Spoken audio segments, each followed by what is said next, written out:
Disclaimer. The views and opinions expressed on Nerdy Talk do not reflect those of Anime Herald. Due to strong language, listener discretion is advised.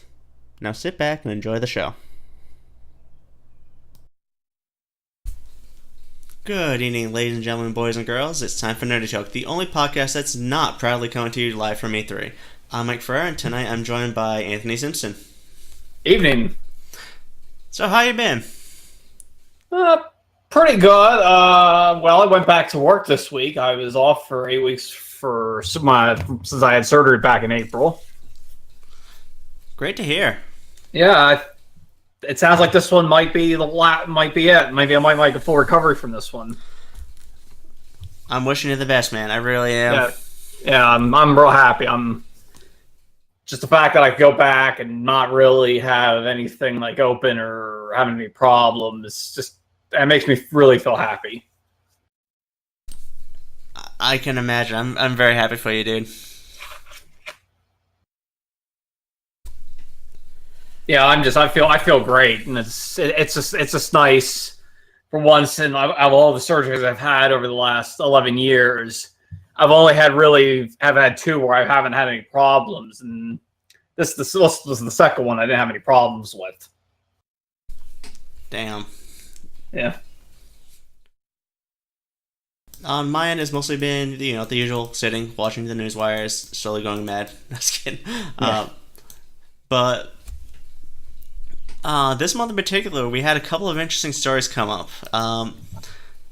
Probably the biggest, though, would be Funimation sending out a DMCA notice to DigitalOcean. Full disclosure, we are customers of DigitalOcean. They maintain our Anime Herald's infrastructure, so just putting that out there. But on the first of the month, we found out that that Funimation was granted a DMCA subpoena to DigitalOcean to basically unmask the identity of a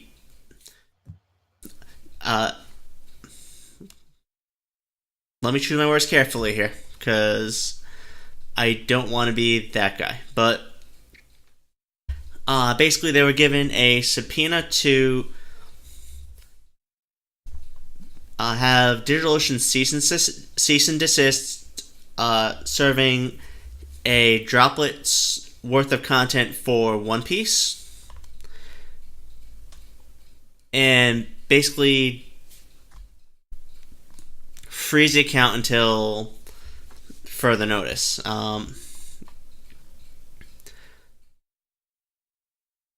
And they have been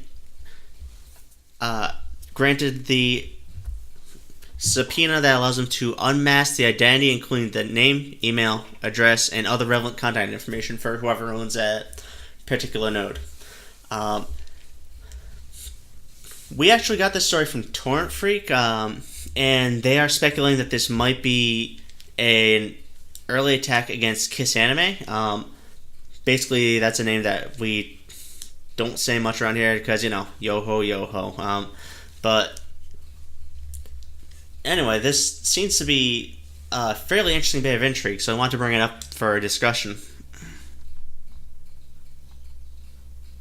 All right, so I'm gonna let me before I get into my big spiel about some of these sites, I am gonna do a disclosure myself. I'm gonna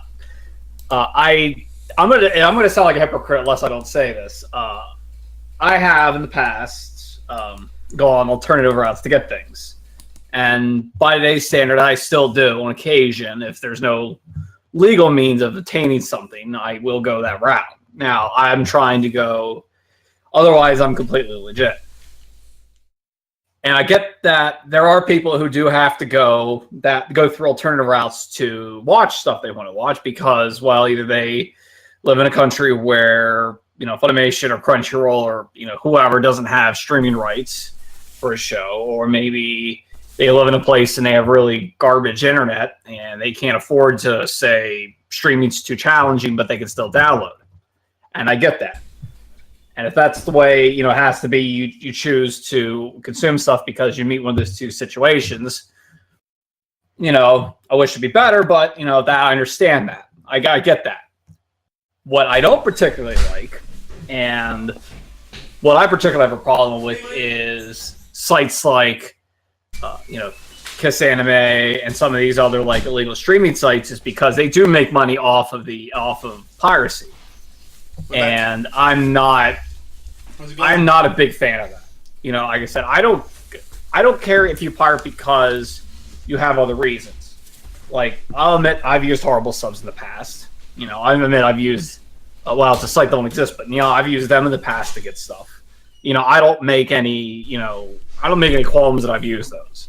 Was I crazy about it? No, but I did have to use it.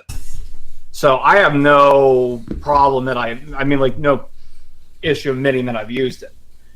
And I don't really use any of them. Well, now I don't use anymore because nobody can use it because it's down, and I don't use horrible subs anymore because I'm not going to pirate the stuff that Anime Strike has. I'm not going to do that. I said to myself, I'm not going to do this because, as much as I don't care for Anime Strike, I'm not going to pirate the stuff that they put up. I'm just not going to go that route. And I've sucked to that, thankfully since they started. But I have like I said, a distaste for stuff where if you're pirating and making money off of it, because you're not helping anybody by going that route. You're helping the people that just pirate and to make a living off it. Not that, say, downloading something, say, off horrible subs is, say, helping the content creators in Japan. That's not either. But the difference is that when I download stuff like, say, from horrible subs, no one's getting any money off it. Where if I'm doing stuff like, say, at least usually something like Kiss Anime or any of these other pirate sites, somebody's profiting off of it. And that I have no love in my heart for that. Like, I just find that distasteful. It's just, to me, it's a slap in the face of the content creators. And I get that also, again, there's some issues with licensing agreements, and I kind of see where people are coming from. But there are ways to enjoy this stuff via alternative means that don't involve somebody else making a whole bunch of money off of it. Absolutely. I think that we should really kind of... it's an unfortunate situation that these sites exist, being that now we have so many... Well, if you live in the United States or Canada, there's so many legal options available, like, Crunchyroll, Funimation, Hulu, Netflix, Amazon, Anime Strike off Amazon, Daisuke, there's so many legal options. And it just kind of bothers me that, if you're in a place where you have it and you have the means to legally watch these shows and you have the means to legally stream these shows, that you say, no, I'm going to stub my nose in their face and go streaming off of, Kiss Anime, or go, streaming off, say, a pirate site that makes money off of it. It's just, I get no sympathies in my heart for people who do that. It's just like, well, you have a legal choice to do this, but you still choose to say, fuck it, I'm not gonna go that way. I'm just gonna, I'm gonna do something that nobody gets any money from, at least no content creators getting money from, and the people who are making money are people who are just pirating off of stuff, not going via legal means to watch something. Right, and I should really qualify that. Let's be honest, if you've been an anime fan for anything more than the most recent 4 or 5 years, there's a good chance your hands are pretty dirty on this. Fan subtapes were traded openly in early to mid 90s. We had downloadable fan subs in the early 2000s. We had BitTorrent in the mid 2000s.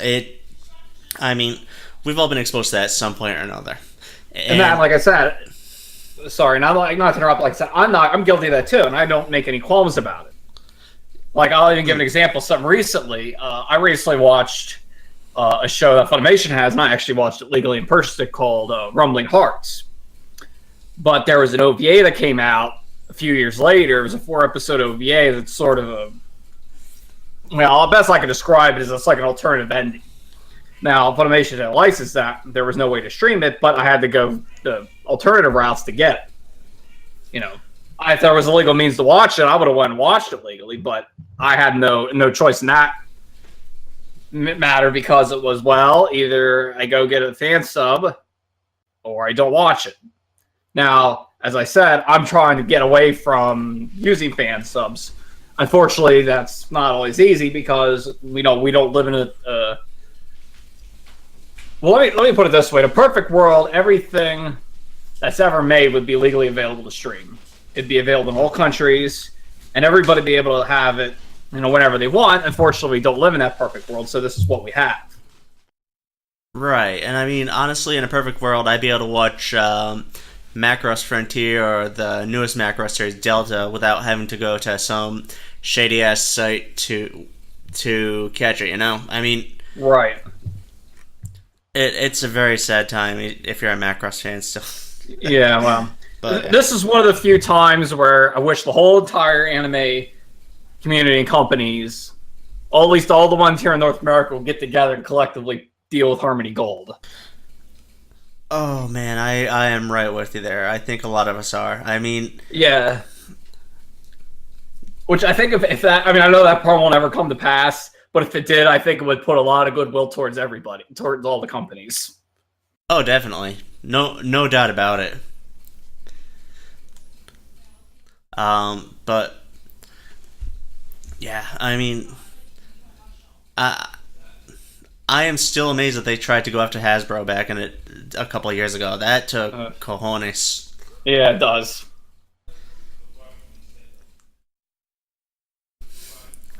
Yeah. But overall, I am for the most part with you. I mean, I don't pirate when I can, but again, there are some cases like Macross where you kind of have to, unfortunately. And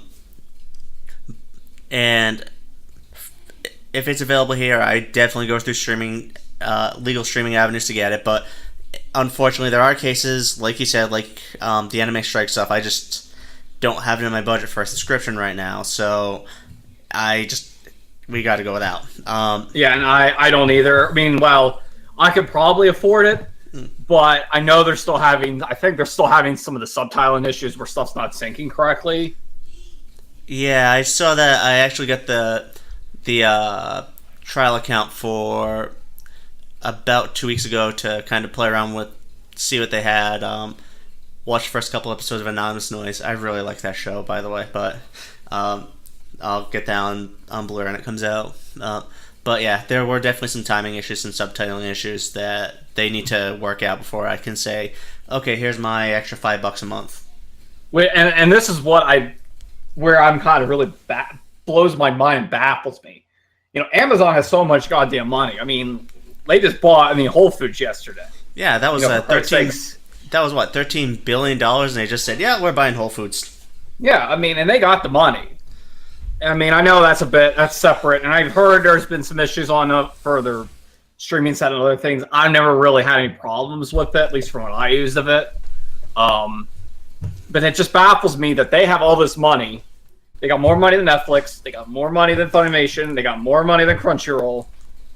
They got more money than Hulu. All these other, providers, the streaming, that have streaming sites. And I get also, too, they're new into the business of this, at least with anime. But when you have that kind of money, yeah, you shouldn't have these kind of problems. I get if it would be, say, a startup, say, startup company, and they're kind of getting their feet, they're kind of getting a foot in the game and they're having problems. I'd be like, well, that's still not acceptable, but I get it. I get if you don't have maybe the money you're kind of getting all the infrastructure fully in place, then I'd be like, well, okay, that's understandable. You're still getting there. But when you have a company like Amazon that has that kind of money and that kind of those access to resources and people, there's no fucking excuse to have that kind of problem. Oh yeah, if you can throw $13 billion out like it's money fish out of your couch, then there's no excuse. You should be able to hire the best, bring in the best, and maintain the best. Yeah, because there's stuff I'm interested in next season. Like one of them's Dive, but of course Anime Strike got it now. Mm-hmm. If Sentai gets it, I'm going to probably buy it, blind buy it, because it's something I'm interested in. But I'm probably not going to add another. I'm probably not going to add another subscription right for any time soon. Now, like I said, maybe once if Anime Strike gets their problems fixed, and some things in my way come money wise a little better, then I'll be like, okay, I'll jump in and get it. Yeah, as of right now, it's kind of hard to justify. I understand. Yeah, and at the same token, I want to watch these shows, but I'm not gonna go to horrible subs and download them. I'm just not gonna do that. I said to myself, I'm not gonna pirate these shows. As hard as it is, because there's stuff I wanted to watch, like the Rage Bahamut Genesis sequel.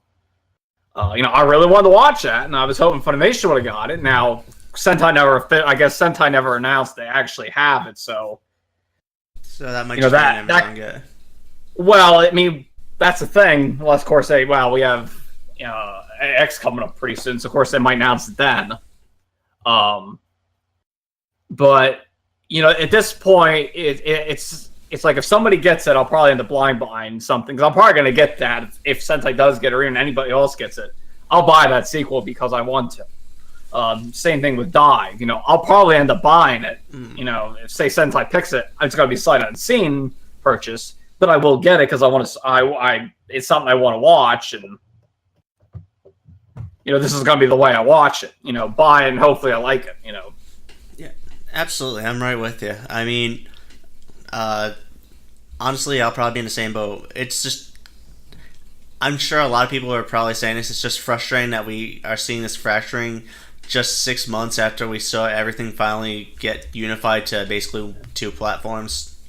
Well, part of the unification, I think, was to kind of hold off against Amazon, because I think if they didn't get in the market, if they didn't get to say, well, we're going to have our own anime streaming thing, I don't think we would have seen. I don't think we would have seen the Funimation and Crunchyroll partnership. I don't think that would have happened. Absolutely. This happened as a way to kind of hedge against Amazon. Now, there's been some pluses because that means more stuff's across both platforms. But then the negative is Sentai stuff's generally not going to be on Crunchyroll anymore because they're probably going to go with Anime Strike. So, if you say, okay, well, I like the stuff Sentai gets, well, I can't use Crunchyroll anymore, so now I got to go to this other platform that isn't quite there yet in terms of, it's not quite there yet. So getting back on topic though, I just like I said, I have just no love in my heart for sites like for Kiss Anime. Absolutely. There's, like I said, even like another person who's even kind of commented this is Miles from Crunchyroll. He says, if you have to pirate, don't use these sites because they make money off it. If you have to go, like I said, I've used horrible subs, and as far as I know, they're not profiting off of piracy. Yeah, I mean, honestly, Kiss Anime and sites like that are no different than the Chinese bootlegs we used to see popping up everywhere. I mean, it's basically just funneling money to some shady unknown entity while the creators get cut out entirely. I mean, granted, if you're using fan subs or if you're using, say, like horrible subs, the creators are still being cut out because nobody's, But I mean, the difference there is nobody's getting any money. I mean, right? The content creators are not getting nothing, but so is nobody else. Where stuff like Kiss Anime, the content creators aren't getting any money, but the people who pirated are. Exactly. I mean, it's even a thing. Like even if you say like use ad blocks, they're still making money. They're still making money. Oh yeah, because they're still getting the traffic stats, which means they can command a higher rate. Yeah, another thing too, although I've seen it, I took a look at this. I just kind of as a test because I haven't actually done this recently. I decided to see if I typed a show name into say a search engine, what comes up, and I used four different search engines just so I wouldn't have a bias. I used DuckDuckGo, which is actually the one I use most often, Bing, Google, and Yahoo. So I typed the show, for example, I typed in My Hero Academia. Excuse me. On Bing and DuckDuckGo, I looked at the first 3 results. Now, the first one was the Wikipedia page, which is fine.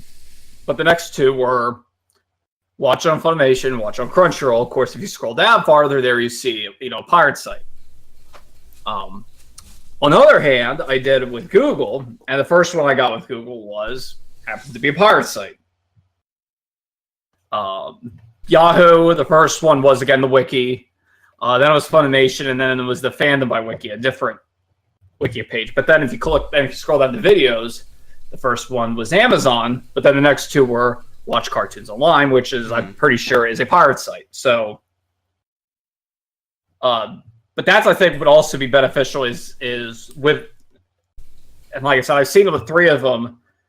Now, Google eventually did have legal ones, but they were farther down, and that right there is also part of the problem, is because someone says, "Oh, I would watch Cowboy Bebop," I type thing. Oh, look, it's the first thing is say some pirate site. Well, what are they going to do? Oh, look, that's the first thing I'll go. I'll go to that one.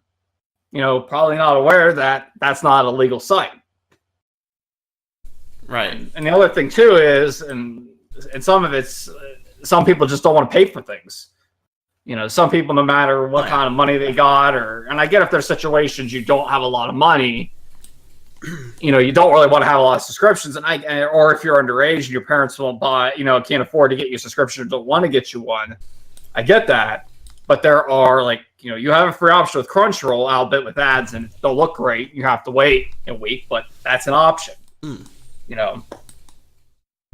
have, there are free options, albeit with ads, and like I said, lower quality, but that is something to see. At least, people are still getting money that way.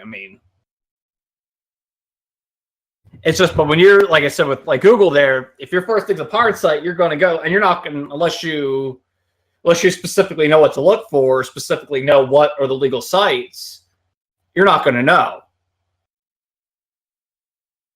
If you're just getting an anime fan, you're going to think, oh, that's an okay site to use. You're not going to, you're not going to know the difference. Right. Because really, I think what also help would be at least educating people, look, here are the sites to use. This is the legal means to watch stuff. But also, too, would be with the search results, and Google needs to fix this. Is something I think Google needs to fix, is putting the legal ones up higher. Putting Crunchyroll. Well, so let me say something's on a legal site. So, say, okay, Cowboy Bebop.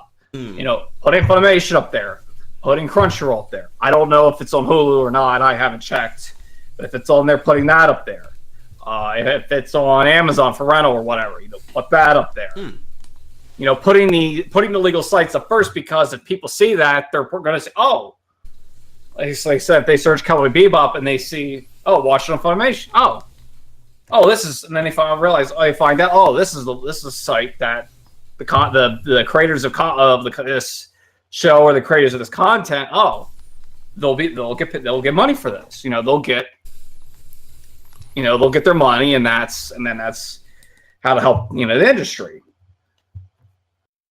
Instead of going to say set a pirate site, and then some shady character ends up getting the spoils of, talking about wrong term, or the spoils of war. I guess if that's maybe not the right term, but they get the spoils. Well, nobody else does. Right, and honestly, I hate to say it, but I can't fault Google or Bing or any other search engine for this, because a lot of this is pretty much served by an algorithm. This is completely automated. It's pretty much out of their hands. Google does comply with takedown notices. You can actually, if you search for certain things, you'll see at the bottom, results have been removed due to blah blah blah. For more results, go to chilling. For more information, go to chillingeffects.org, something like that. Now to get back here. Now I typed Cowboy Bebop. Now that was a different one, because the first thing I got was Wikipedia, and then I got the IMDb page. But the fourth one are Funimation and Crunchyroll. Right. And I don't see any. And here I don't see any. Well, let me trace. Let's just Cowboy Bebop watch.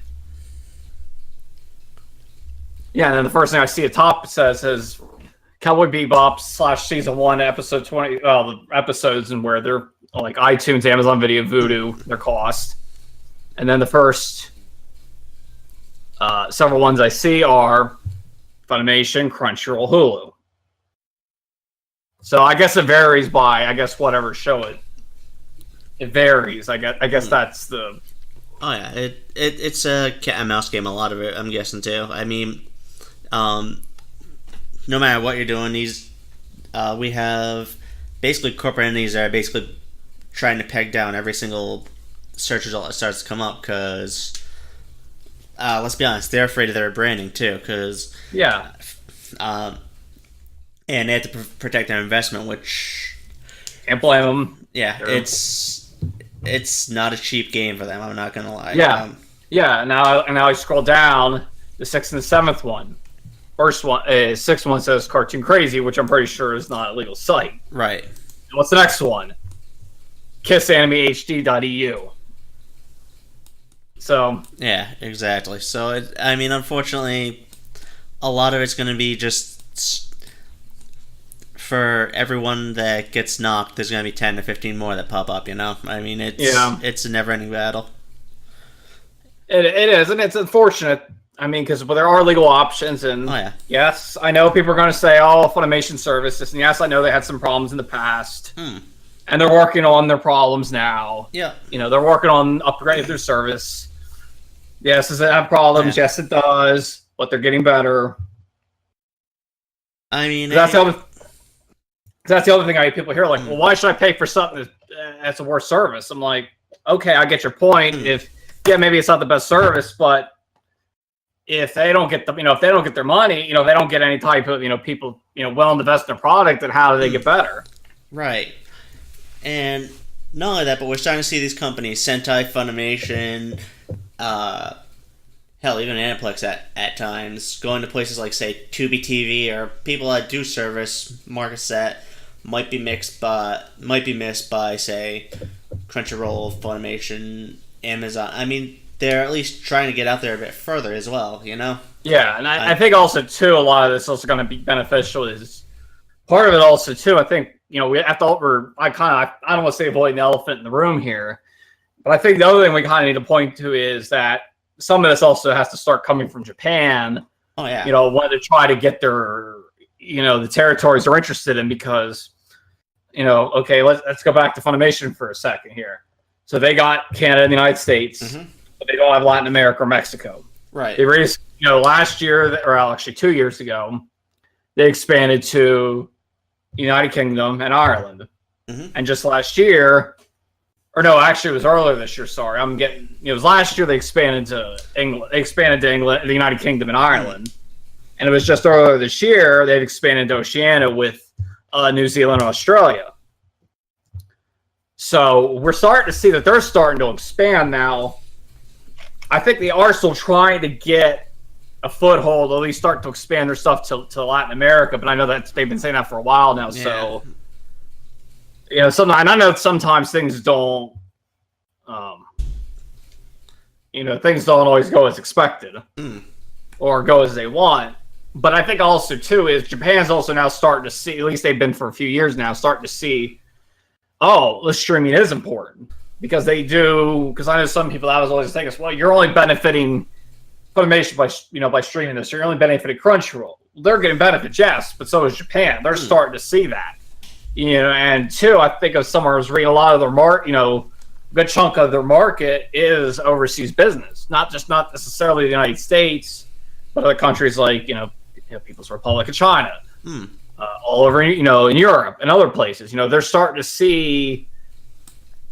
They're getting the money from these other places, and it's benefiting them. But I think also, too, and I'm going back, is Japan needs to start kind of also saying, well, maybe they need to start doing more and more possible regions for these, their titles. Right. And, yeah, I'm completely with you.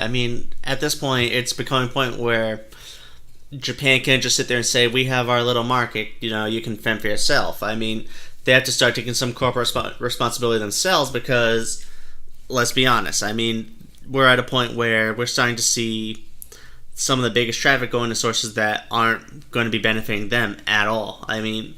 They can't be that blind. It can't be that outright careless to say, you know what? We got Japan. We're happy. We got licensing revenue. We're happy. When there's just this big chunk, this big pot, they're not even coming close to tapping. I think, honestly, the groups like, say, the Anime Consortium, the Manga Anime Guardians, stuff like that, it seems to be some of these Japanese corporations finally starting to wake up and say, oh yeah, we really should not be, policing this shit outside of our home market. Yeah, I mean, well, I'm trying to think when it was. I know it was this year. It wasn't that long ago that, what was that judge in the European Union that said that fan subs are legal? Yep. That's just partially why you see went and shut down. Right. That's why places like, I'm going to name drop this one. I do use them, but they're good about what they have. Baka BT, that's why they went basically to invitation only to join. Where you can't even, if you don't have an account, you'll just come to the login page and you can't get past it. Right. Where the only way you have to get in is basically get invited to join, because it used to be you could just, which I am a member of them, I won't deny that. But I only use that strictly for stuff because they're really good about not having some things. Like, if Funimation gets something, at least if they put something out, they won't have it up. And they also did the same thing for NISA, NISA when they were, doing release on a regular basis. Most, I think, those because of takedown notices, plus they just want to protect themselves. Right. But then stuff like business stuff, Sentai's releases, Aniplex of America, Pony Canyons, if I've seen any up there, they don't take them down. But they went basically invitation only behind a wall, or so like another site, a little bit different, X Hentai, where unless you decide to use an app an extension in Firefox or use a cookie editor, the only thing you see is a sad panda. You don't get access to the site otherwise. Although that's been that way for long before you made a judge in the European Union made that decision. So, it's. I don't have really much else to say on this topic other than just, it's unfortunate that, in this day and age we still have these, legal sources. And again, I get if you don't live in a place that gets something, that's your only choice.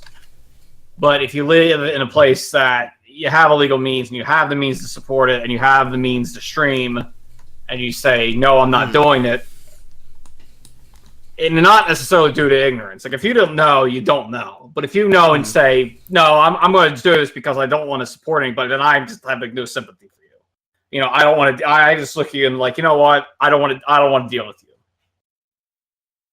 you. Yeah. Yeah, I don't feel bad in that case. You just sit there and say, yeah, I choose not to because I don't want to pay money. And I just don't want to do this. It's like, yeah.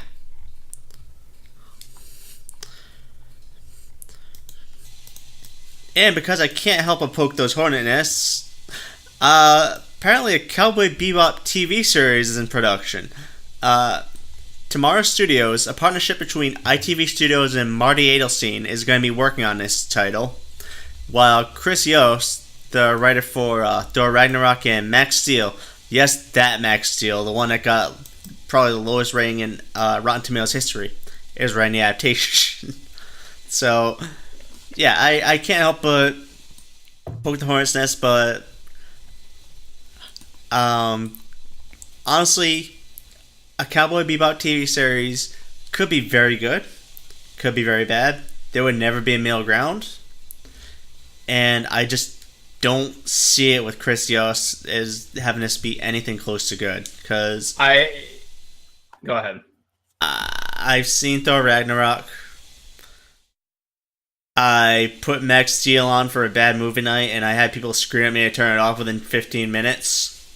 So, yeah. I've never watched anything he's written, so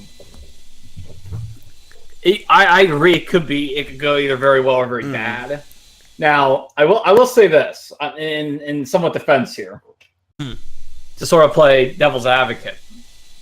If there was ever a show that, or if there was ever a series that doing a Western adaptation would be for, it would be this one.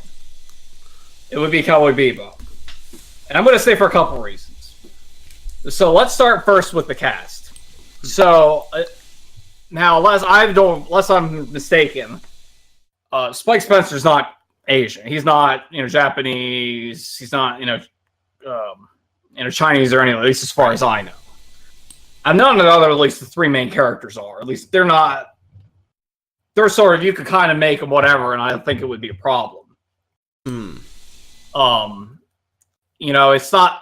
I mean, I don't want to get into talking about whitewashing. That's not what I'm here for. We're not talking about Ghost in the Shell, but the fact that you have a cast like that, that's pretty diverse. At least it's not say something like, let me give an example, A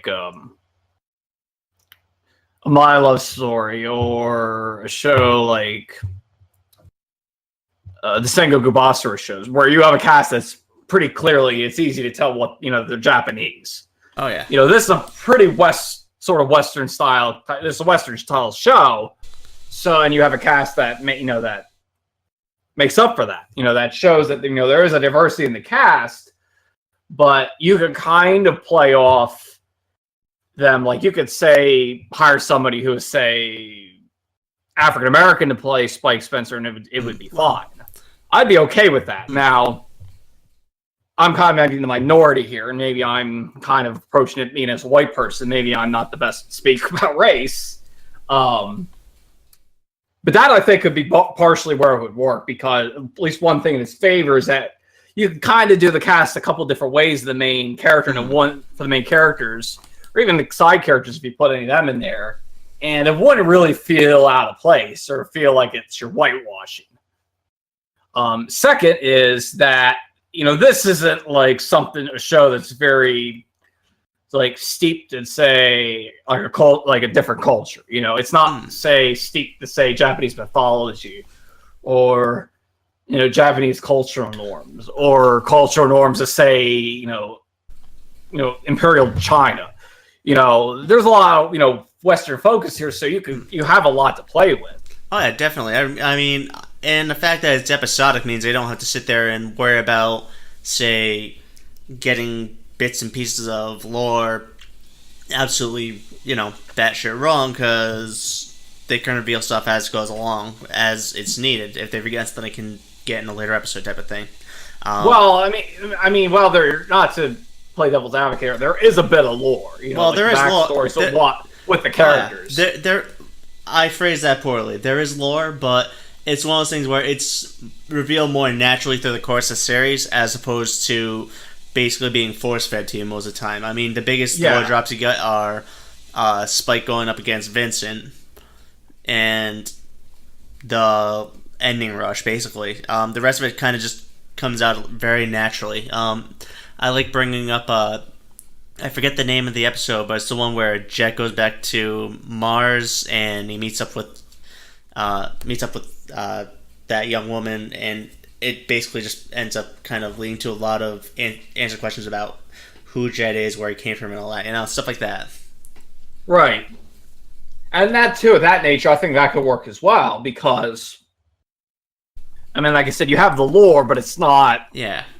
You can kind of, depending on how you write it, because you could say, okay, we'll do a prequel, which then you can has its own little things, but you can kind of play with some things that kind of tell us, how do we get to what's in the anime? Right. Of course, your other choice would be is you adapt straight from the anime, but that has its own challenges. Right. Now, of course, let's get into the negatives. So, now, like I said, I've never seen anything that guy's written. So, and you say they're not good. So that's also a possibility. The other possibility is, Cowboy Bebop's I haven't watched it in a long time, but it's a pretty tightly written show. Oh yeah, it's a show where all those story beats are basically played like a symphony. Yeah, that's where I think it could be a problem. Now, that's not to say that television, at least American television, doesn't have tight writing. Like, look at stuff like, say, Breaking Bad. Look, say, stuff like The Sopranos, or Oz, or Star Trek The Next Generation, or Star Trek Deep Space Nine. There, where you can tell really, complex and dense stories in, that amounts to an hour, but that's not to say that, however long, we obviously don't have other knowledge, like how long these episodes are going to be. And you can still have a tightly written story and a well-written, complex story in half hour, but it takes a really good writing team to do it. Right. Now, is that going to happen here? I don't know. I mean, we still really don't know a whole lot yet. Right. I'm kind of, on one hand, I'm looking forward to it, but I'm also really cautious about it because, unfortunately, Western anime adaptations haven't been great in terms of their track record. Now, I'm not one of those people who says that we should never do it. I'm on the idea is that I think there are things that we could do, like a Cowboy Bebop, and I think, if it's handled right, I think it could work, because eventually I think somebody will get it right. But the other problem comes is that, you have to adapt the right kind of shows. Oh, yeah. Okay, let me get back into like that. This again. Something again like Cowboy Bebop could work. I think something like, let me try and think of something else. This would work on the sense that because it's sort of set in Europe, this one could work. Attack on Titan could work to some extent because, you're predominantly the cast that's European / German, people from Germany, Caucasian people from a Germany or whatever they decide to call it in the series, not Germany. Something like that could work because you have a predominantly Western cast, and race aside, they're probably not really Western. Where something like, say, okay, now I'll give you some things that probably would work. One, the aforementioned My Love Story wouldn't work. Mostly because, again, Hollywood's not exactly great with their race. Some of the racial, how do I put this the right way? They're not exactly great when it comes to having minorities in. The track record with minorities isn't great. So something like that wouldn't work. Plus, that you got, you're dealing with Japanese customs and there's some other culture stuff. Right. Something like another one. Assassination Classroom would not work at all. Well, no. Yeah. Something like or even something like Soccer Wars won't work. That one could, but that's that one probably, but not. That'd have to have the right kind of writer. But no, if you try Americanizing Soccer Wars, you end up with Virgin Fleet. And that's a show where, again, you have the Virgin Warriors who fly the Virgin planes with the Virgin wings with the Virgin machine guns that shoot Virgin bullets. Yeah. So there are things that have a lot of that I think are a little too steeped in Japanese culture, too many nuances that most people wouldn't get. Obviously aren't going to be the best pick because, well, plus two, stuff like My Love Story would never work because, one, they probably whitewash everybody. Right. Two, you're going to having 30-year-olds play 17-year-olds, which that happens, and but there's too many little cultural things too that wouldn't make sense. Absolutely, and it would fall apart before it even gets off the ground. Yeah, but it's still too early to tell with this because we really don't have any other things. Like I said, I'm kind of tepid about it because it could work, but again, it could easily fall apart. I'm skeptical, but I am open to being surprised by it. Basically, I've seen Yost's body of work, but the fact that Sunrise is overseeing a lot of it kind of gives me some hope that it could turn out to be at least watchable. Yeah, because they're probably going to want to have a tight. They're going to want. And also too depends how much of a tight grip Sunrise wants on their show. Because if they want something that and again, this goes on what type of adaptation they're doing. You know, if it's something where it's set in the universe, using the characters and using kind of the lore, but not maybe like say it's not like a remake of it. It like say would be like, okay, well, these are some other stories within this world that happened. Yeah, you know, that could work. That I could see something like that working, because I think that would actually be keeping in with what we established canon. That could work. Or if you could do something that would be a prequel that would be say within the realm of, okay, here's the lore.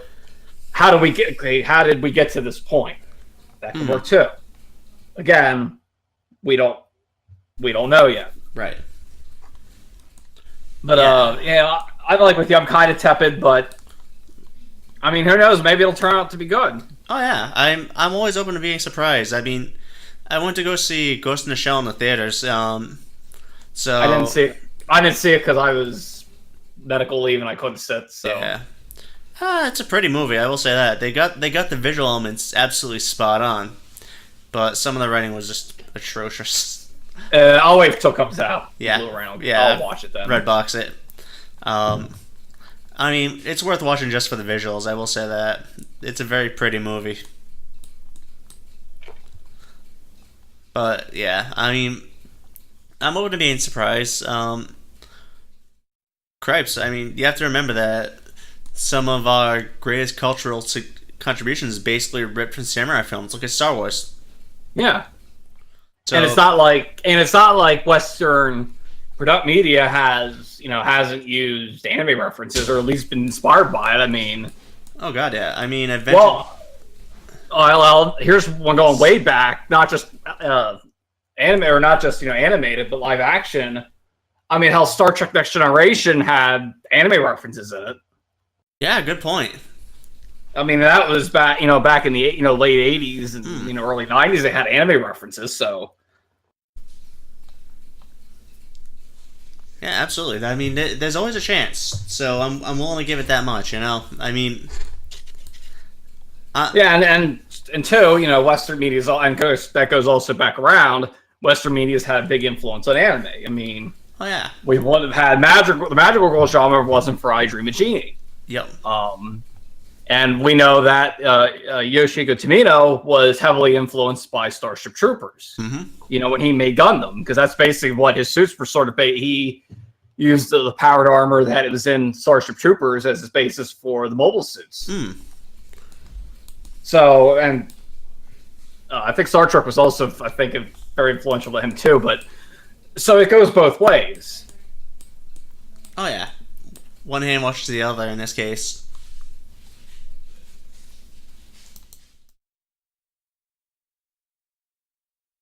But anyways, I'm just like I said, I'm kind of cautious, but we really just don't know enough yet to make a decision whether it's and of course we have to wait till it comes out before we'll know if it's good or not. Well, I think we'll know once we get the first sizzle reel. I mean, because let's be honest, if there are problems, they'll come up very, very apparently once that 30-second to minute long Comic-Con trailer comes out, because this will be a Comic-Con, let's be honest. Yeah, I mean, it's a big enough property. I mean, Cowboy Bebop is a big property. Oh yeah. Regardless, it airs. I don't know if it was. Is it still airing on Toonami or reruns, or they finally got? I don't watch Toonami, so I think it's pretty much stopped for the most part, but they do cycle it in when I don't have something to put in there. Yeah, I mean, that's that's a show that's almost in a couple of years is going to be 20 years old, but they still and it's still it still airs on television here. Absolutely, and I mean, and there was that Sunday comic strip that had the other week that had Spike Spencer in it. So I mean, and I mean, here's the other thing: it still sells. I mean, let me pull this up now. Amazon, it is the Cowboy Bebop TV series number 589 in movies and TV. All movies and TV, DVD and Blu-ray. Number 11 for anime. Number 72 for dramas. Number 133 for action adventure. So it still sells. Yeah, it's still it's still a moneymaker. Exactly. It's an incredibly valuable property. So, I mean, this is one where I'm curious. I'd like to see it do well because there's great potential there. It is. And I think if it does well, this is the thing I kind of almost get a little tepid about. If it does well, is this going to lead to be, okay, now we're going to do more of these adaptations? But then that gets back to my point is, there's so few titles that could work. Oh, yeah. I mean, because again, of the cultural things. Oh, yeah. I mean, for every Cowboy Bebop or Trigun, they're going to have to rewrite those things entirely if they're going to make it work, for every Cowboy Bebop or Trigun is at least 300 to 400 shows that they'd have to completely rewrite to make it palatable for a mainstream audience, Yeah, and that's not going to work because you're going to miss too much stuff, or there's too much stuff that's too much steeped in, say, Japanese history, Japanese culture, that unless you know about a lot of it, and you're not going to, that's like if they say made a Western version of, say, Rurouni Kenshin, that wouldn't work here. Oh, God, no. No, that won't work because no one most people aren't going to get you might get a bit if they say, talk about Commodore Perry, but, you're not going to get, some of the, minute details, or say some of the nuances of, say, Japan at that time. Right. Or, or stuff about, when the shogunate was still around. We're not going to, unless you're steeped in that stuff and you know about it, you're going to, everyone else is just going to go over their head. They're going to be like, what the hell are you talking about? Right. It just wouldn't work in a lot of cases. These are like those rare few titles. Yeah. Which I think, unfortunately, actually it's a lot more than a rare few. I think it's quite a bit work, mainly because of cultural things. And even if you try to do it, you take it out, you're missing something. Oh, yeah. And again, the other thing too is, Hollywood doesn't exactly have a great track record with minorities, so there's always the rest of, end up just being whitewashed. Absolutely. And that's a problem. But again, Hollywood doesn't exactly have a great track record when it comes to minorities, which I think is unfortunate. But it really is. But that'll change, I think, if you get different people running these studios. Because I know everyone keeps talking about, the elites in Hollywood. Yeah, maybe the directors and most of the actors are, but there's people who's running those studios. They're not. No, they're typically especially running. They're all white guys. Old white guys. Oh, yeah. They're basically Mr. Burns. Think about it. They're at least they're in their 70s and 80s. These people are ancient by even our standards, and they're basically the ones dictating a lot of the shots. Yeah, now maybe your smaller independent studios might be different, right? But your major ones, no. It's all like I said. It's just all white guys who are conservative. Now, will that change someday? Maybe. I mean, maybe you might get in people who are going to be a little more leaning to the left and might be more like, let's not whitewash anymore. Or maybe it won't, and maybe it'll be the same thing. Maybe you'll just end up with more old white guys who are conservative, and they're like, no, we're going to put, we're going to keep doing what we're doing. Absolutely. Well, I think we killed that one. I don't have anything else to say. I don't either. I think we absolutely crushed that one. Yeah, because there's not much else to say. No. So I guess we can close off now. Unless there's any other news you want to add. No, I think that's good for now, because I just wanted to keep these first couple as we come back kind of short, as we kind of feel things out again, Yeah, because the only other thing I saw today was Attack on Titan Season 3, and the only thing we would say is, well, nobody's surprised there, and I think that would be about it. Exactly. I wasn't surprised either. No, it's one of the things like, I knew it was going to come. Well, I think it's because they didn't have Season 2 was only 12 episodes. Yeah. And I think that was a matter of staff, not by choice. Absolutely. Because otherwise it'd be 24 episodes. Absolutely, just like the first season was. Yeah. Then my question is, how many seasons are we going to have? How many more seasons are we going to have? Till it becomes unprofitable. well, I don't know how much. I mean, yeah, that or until the manga finishes. Because I know people kept thinking we'll probably have Well, this was back before we knew season 2 was going to be 12 episodes. Yeah. They're like thinking probably maybe 3 or 4 seasons, which I think is probably would sound probably about right. Yeah. But season 2 being 12 episodes, yeah. So is it going to be 5 seasons? Is it going to be with 3 and 4 be say back to 24 episodes? And I could see this going up to about 120, give or take, because it's at a point where Isayama himself is saying that he's getting close to the end, so I could see it hitting 120 easily. Yeah, I can see them adapting right to the end. Exactly, and that's it.